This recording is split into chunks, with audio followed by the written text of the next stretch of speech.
Colour is often used in films to make a scene resonate emotionally or to evoke a certain feeling in us as the audience. For this 25-part video series, I have analysed every James Bond film to find examples where colour choices might have been made deliberately by Bond directors or cinematographers to achieve these effects. A fair warning, since 8 out of the 15 cinematographers have sadly passed away, and so have 5 of the 13 directors, much of my analysis will be hypothetical. This is definitely nerd territory, so let's dig in.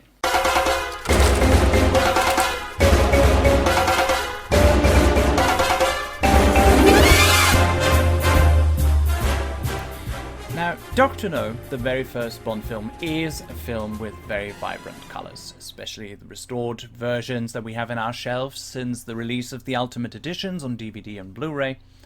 And when we now look at the entire colour composition of the film in a 3D colour space, there is actually a domineering presence of lighter tones, a lot of white and cream hues that blend with the wide colour spectrum. When we look closely at the bottom, the dots of this 3D image, there is a lot of red. I can zoom in for you a bit. A lot of red and a lot of blue, and also these purple, pink, magenta types, but red and blue come out as the dominant primary colors of Dr. No, and they're at the very bottom of this big huge pile of whites. I mean, have you ever seen a film in that representation?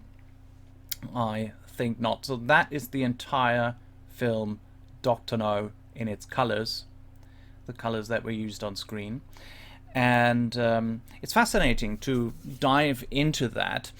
And now we switch to the colorimetry, which will give us the color palettes of each and every scene that we look at. Of course, starting with the legendary gun barrel sequence, followed by this abstract title sequence created by film designer Maurice Binder.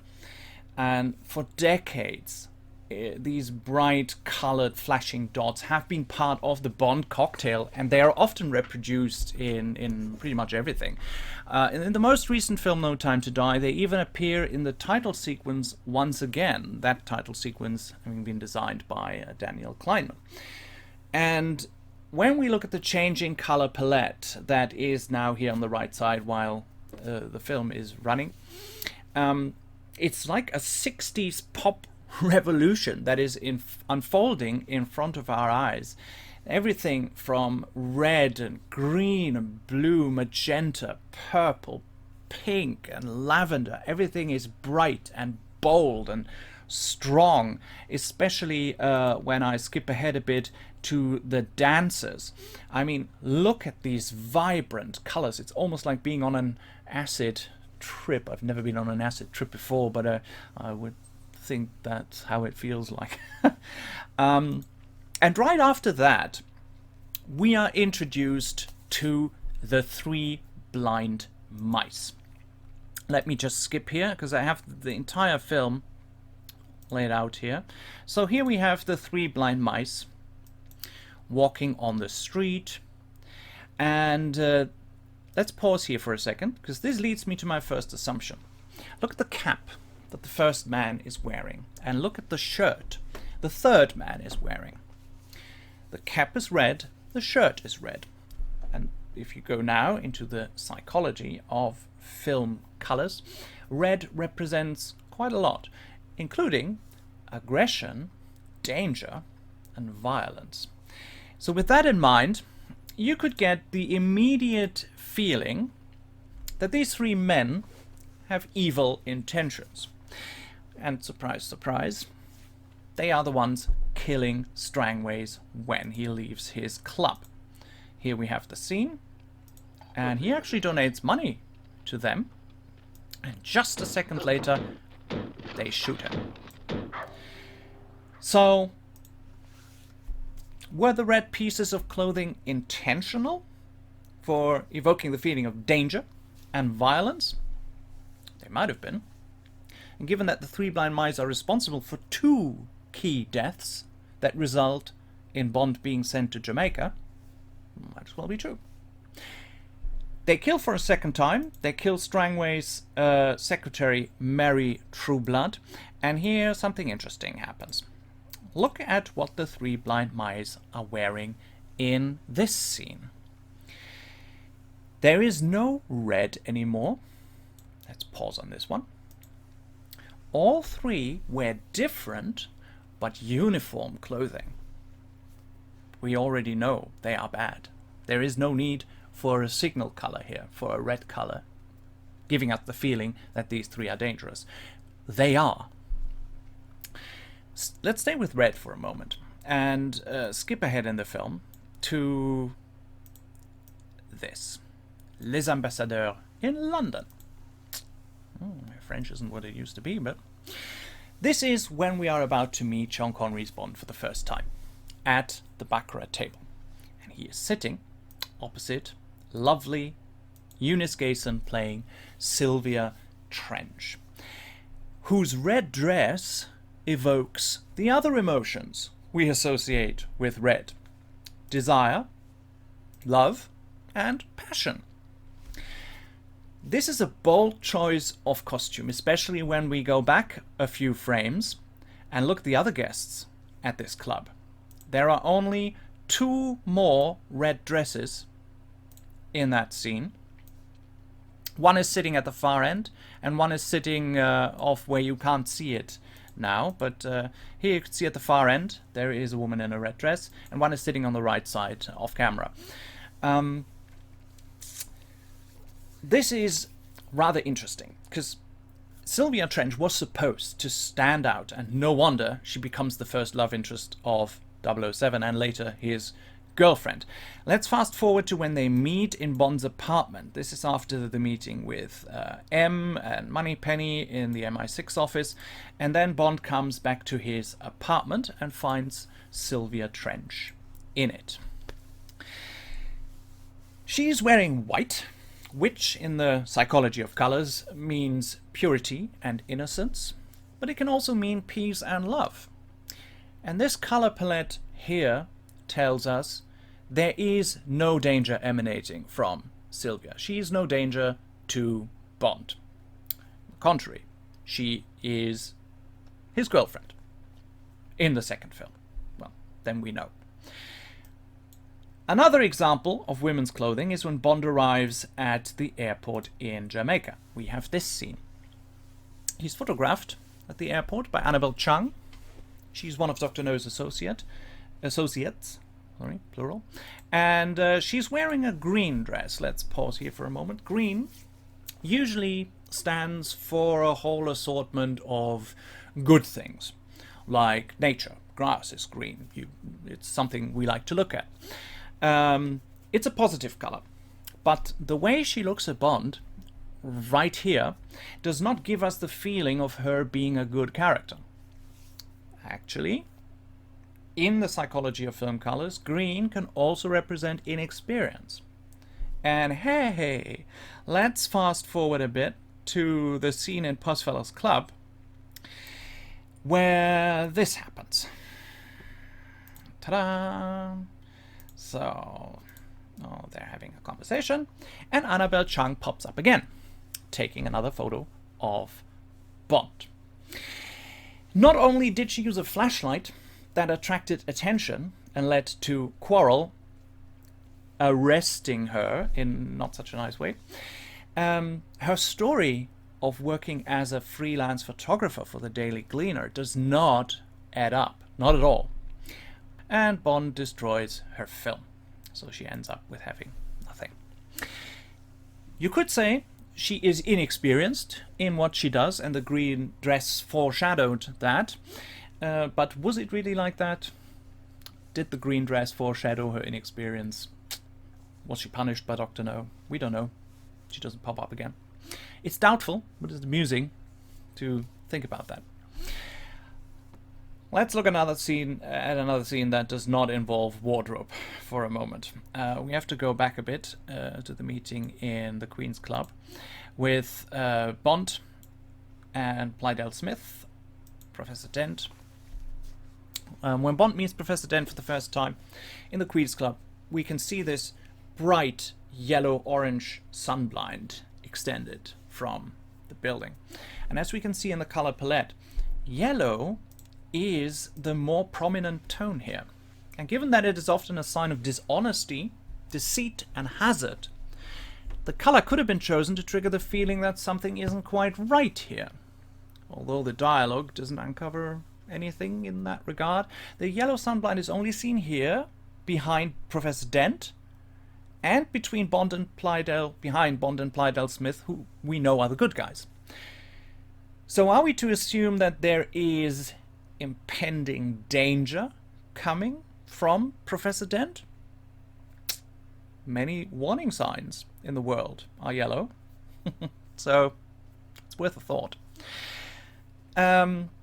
Continuing from that scene is this scene, where Bond finds Quarrel at this harbor. And that is rather interesting because Quarrel has this bright red shirt that he will wear the entire time he is seen on screen. You can see it here in the color palette, popping up as bright red, really bright red.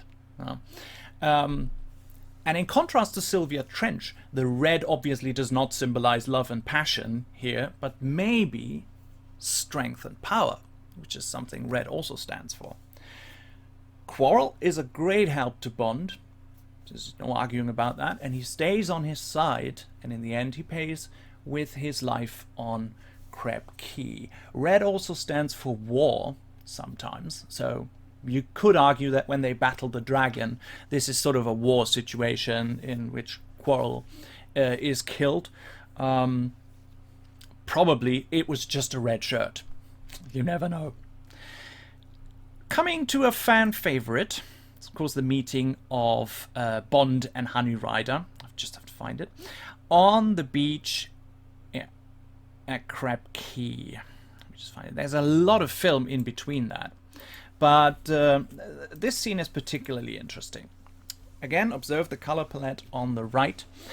Very nice tones for beach and sky and water.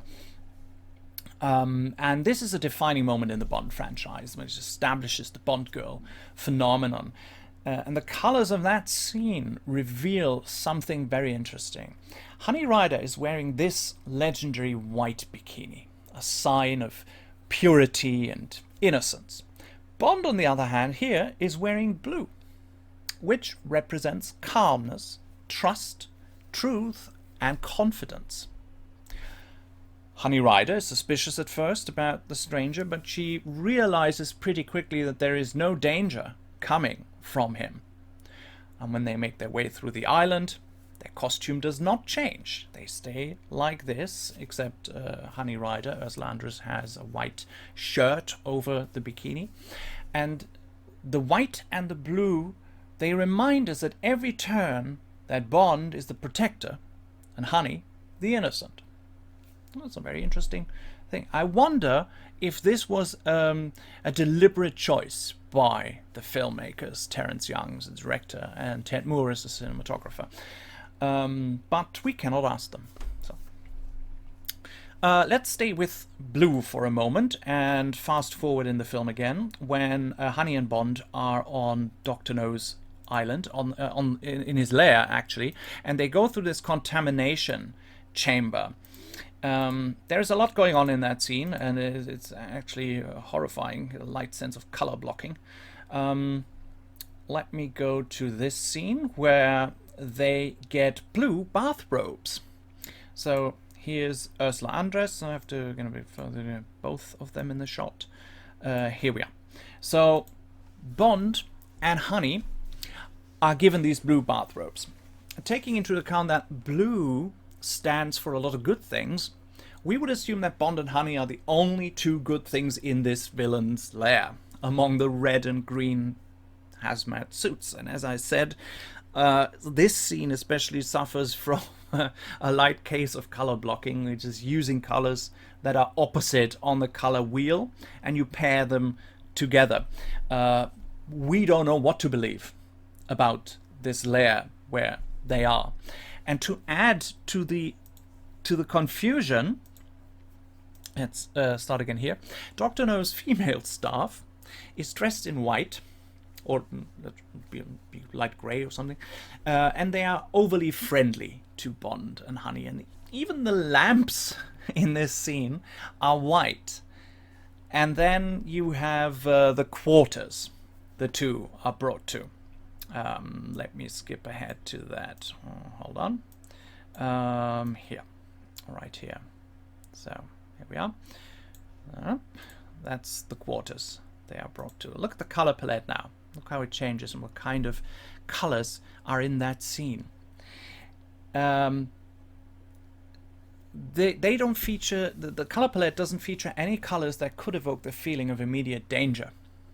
There are white tones merged with light browns. Look at the floor.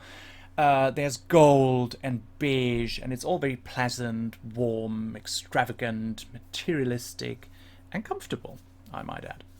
And Bond even later notices or mentions the first-class service he and Honey are receiving.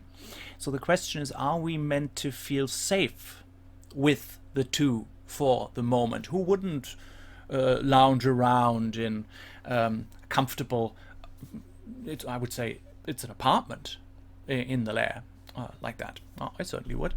I mind being locked up, but yeah, well. This feeling that these two are safe and comfortable changes when suddenly 1 hour and 24 into the film, Dr. No is entering their quarters at night, and when you look at the colors of the frame that I've stopped here, where we can only see his shadow, a very great film noir, almost Hitchcockian shot, we have many violet and deep purple hues that are visible through this clever lighting that they used. And remember, the floor is actually a light brown, as we've seen before. Now, purple can represent a lot of things. Royalty, nobility, mystery, cruelty, arrogance, power, and also intimacy. We actually see very little of Dr. No, as I said, and this is the 1 hour 24 mark, the very first appearance of the character in the film that bears his name. So, judging from the color palette alone, we are triggered to feel the mystery surrounding the character. And it's absolutely no help that the man himself, let me run the film again, is dressed in grey. The color of, well, the color of complexity, you might say. It's very diplomatic and sort of caught in between black and white. And this is interesting because when you look at the dialogue at the dinner table, you have these interchanging color palettes. We learn that Dr. No has offered his skills and expertise to both the Americans and the Soviets, but he was rejected by both superpowers, which led him onto a path of revenge, and ultimately now he is sitting opposite Britain's best secret agent, dressed in a brown silk Nehru jacket that opposes the grey one of Dr. No. The last thought for this video: brown versus grey, endurance and reliability in the brown versus the conservative dark state of mind in Dr. No's grey. It's a very interesting combination here, and I have a lot of fun going through these shots and trying to find trigger colors, as I call them, trigger points, that maybe were supposed to evoke a feeling. As I said in the introduction, you cannot be sure because most of the filmmakers are not alive anymore. We can't ask them. We certainly can ask the later ones, but I hope you had fun watching this first episode of The Colors of 007, starting with Dr. No. There will be 24 more videos, so if I do one every month, we are busy for 2 years. But it's really a lot of fun digging into that, and maybe I can find more that you have also found, and maybe you look at the films in a different light or in a different color. Who knows? Thank you so much for watching. If you like my videos, please consider subscribing and hitting that notification bell so that you never miss a new video. Thank you very much. Have a great day and see you then. Bye bye.